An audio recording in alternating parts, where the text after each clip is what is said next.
সাল্লাল্লাহু আলাইহি ওয়াসাল্লামের সামনে সাহাবারা বসা, রাসূলের সঙ্গে যারা ছিলেন তাদেরকে সাহাবা বলেন সুবহানাল্লাহ।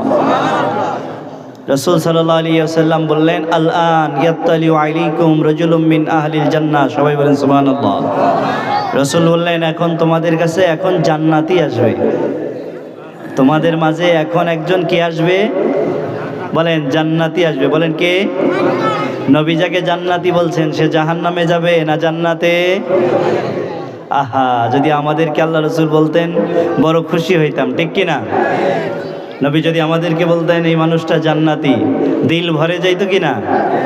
রাসূল বললেন, আল-আন ইয়াত্তালিউ আলাইকুম রাজুলুম মিন আহলিল জান্নাহ। এখন একজন মানুষ আসবে যে জান্নাতি। বলেন সুবহানাল্লাহ। এরকম যদি বলে সাহাবারা অবাক হবে কি না? বলেন অবাক হবে না? সব সাহাবা হতবাক, অবাক হয়ে গেছে। সব সাহাবা এভাবে পিছন দিকে ঘুরে গেছে। দেখে একজন ব্যক্তি জমিন থেকে কাজ করে আসছে, চুলগুলা এলোমেলো, চেহারা ধুলোয় দূষিত, উজু করে ভিতরে আসছে, শরীরে ময়লা, হাতে স্যান্ডেল থেকে পানি পড়ছে। এই অবস্থায় মসজিদে প্রবেশ করে। বলেন সুবহানাল্লাহ। বেশি বড় ধরনের মানুষ না স্বাভাবিক মানুষ? বড়লোক না গরিব? বেশি সুন্দর না একবারে বেশি সুন্দরও না? প্রবেশ করছে মসজিদে উজু করে। রাসূল কি বললেন? এই মানুষটা জান্নাতি। বলেন সুবহানাল্লাহ। জান্নাত যেতে চান তো ইনশাআল্লাহ?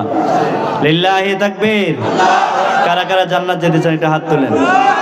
লিল্লাহি তাকবীর, লিল্লাহি তাকবীর।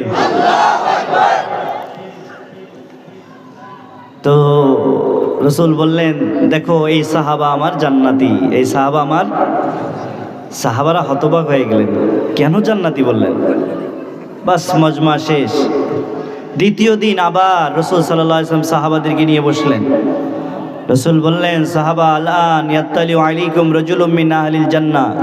এই আরবি ভাষার বাংলা হইল, এখন একজন জান্নাতি মানুষ তোমাদের মাঝে আসবে। বলেন সুবহানাল্লাহ। কালকেও বলছেন, আজকেও বলছেন। সব সাহাবা পিছনের দিকে ঘুরে দেখে কালকের মানুষটাই আজকে আসছে। সুবহানাল্লাহ বলবেন না? কালকে যিনি এসেছেন আজকে। দ্বিতীয় দিন মজমা শেষ। তৃতীয় দিন রাসূল মসজিদের মেম্বারে বসা, সাহাবারা সামনে বয়ানের মাঝে বললেন, আল-আন ইয়াত্তালিউ আলাইকুম রাজুলুম মিন আহলিল জান্নাহ। দেখো আজও একজন তোমাদের মাঝে জান্নাতি আসবেন। চিৎকার দিয়ে বলেন সুবহানাল্লাহ।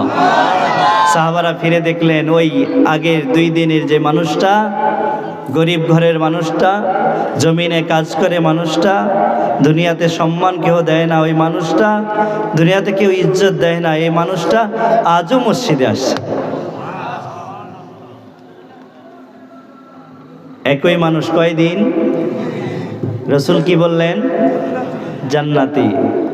আল্লাহ যদি আমাদেরকে তার মধ্যে অন্তর্ভুক্ত করে দেন, খুশি না নারাজ? রাসূলের সাহাবারা মজমা শেষ করে চলে যাচ্ছিলেন। আব্দুল্লাহ রাদিয়াল্লাহু তাআলা আনহু একটা সাহাবা। এই সাহাবার দিলে লেগেছে, বলে আল্লাহ রাসূল তাকে জান্নাতি বললেন, আমাকে বললেন না কেন? কি আমল? তার আমল আমি দেখব। ঘরে গেছেন, গিয়ে বললেন, আমি আপনার ঘরে মেহমান হয়ে থাকতে চাই। 1 দিন 2 দিন 3 দিন মেহমান, সারাদিন কাছে থাকে, দেখতে চাই কি আমল করে। সারা রাত চেতন থাকে। চেতন বোঝেন না? দেখে শুধু তাকিয়ে থাকে এই সাহাবা কি আমল করে, খুব বেশি তাহাজ্জুদ গুজার কিনা, আওয়াবিন ইশরাক আদায়কারী কিনা। রাসূল সাল্লাল্লাহু আলাইহি ওয়াসাল্লামের সাহাবা 3 দিন তাকে পাহারা দেওয়ার মতো পাহারা দিলেন। দিয়ে বললেন, ভাই আমি তো মদিনার মানুষ, আমি দূরের না, আমি আপনার ঘরে 3 দিন মেহমান ছিলাম। বলে কেন ভাই ছিলেন? বলে আল্লাহ রাসূল আপনাকে 3 দিন জান্নাতি বলছে, আপনাকে দেখার জন্য যে আপনি কি আমল করেন। আহা, বলে আমার কোনো আমল নেই, সারাদিন জমিনে কাজ করি। বলেন সারাদিন কোথায় থাকে? জমিনে থাকে, ক্ষেত খামার করে, এশার পরে ফরজ নামাজের পরে ঘুমিয়ে পড়ে, ফজর পর্যন্ত ঘুমিয়ে থাকে, উঠে ফজরের নামাজ আদায় করেন। বলেন সুবহানাল্লাহ। বলে আমার কোনো আমল নেই। খুব মনোযোগ সহকারে শুনবেন ভাই। তো সাহাবা চলে যাচ্ছিলেন, একটু দূরে গেছেন, তখন ডাক দিছে, ভাই আব্দুল্লাহ। হ্যাঁ ভাই। যেই সাহাবাকে জান্নাতি বলছে ওই সাহাবার নাম সাদ রাদিয়াল্লাহু তাআলা আনহু। বলেন কি? সাদ। মনে থাকবে তো ইনশাআল্লাহ? নাতির নাম রেখে দিবেন সাদ, ছেলের নাম রাখবেন সাদ। নামটা সুন্দর না সুন্দর? সুন্দর। সাদ রাদিয়াল্লাহু তাআলা। সাদ ডাক দিয়ে বলে, আব্দুল্লাহ আসছে। বলে, আমার একটা আমল আছে, যেই আমল কাউকে দেখানো যায়। বলে, কি আমল?